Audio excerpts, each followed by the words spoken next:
In this video, we're going to compare the Vetroo V5 to the Noctua NH-U12S Redux using this test bench right here. Before we begin, let's look at some qualitative metrics. Both CPU cooler images show the side of the cooler that would face the RAM. With that in mind, neither cooler will have RAM clearance issues in most setups.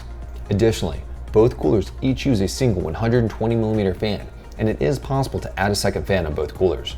In regards to installation, the Nocturnal cooler is easy to install, while the Vetroo V5 can be tricky to mount. Next, let's dig into the performance. We're going to cover two sets of graphs, one normalized by percent speeds and the second normalized by noise levels. Note that these graphs are created by using machine learning models to help break down the performance using over 1 million data points in an open case. This means that performance may differ depending on your case's airflow and your CPU. To orient you to the graph, the left side shows temperatures corresponding to the solid lines, with the right side showing noise levels represented by the dashed lines.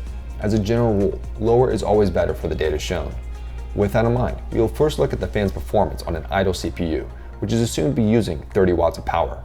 When comparing the Vetroo cooler in red to the Nocturnal cooler in blue, the Nocturnal cooler performs slightly better across the board. However, given that neither fan is expected to go above 50% during idle, sound is not a consideration. As we increase the watts to 105, which is what the CPU is rated for, we see that the Nocturnal cooler cooling performance is materially better than the Vetroo V5 cooler across all fan speeds. Additionally, the Nocturnal cooler runs quieter than the Vetroo V5 at higher percent speeds. Next, we will look at the CPU overclock to 125 watts.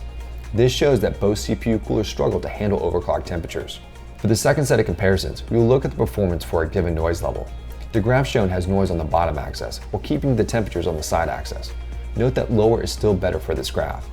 When comparing the coolers by normalized noise levels, we see that the Nocturnal cooler performs slightly better across the board. As we increase the watts to 105, we can see that the Nocturnal cooler materially outperforms for a given noise level.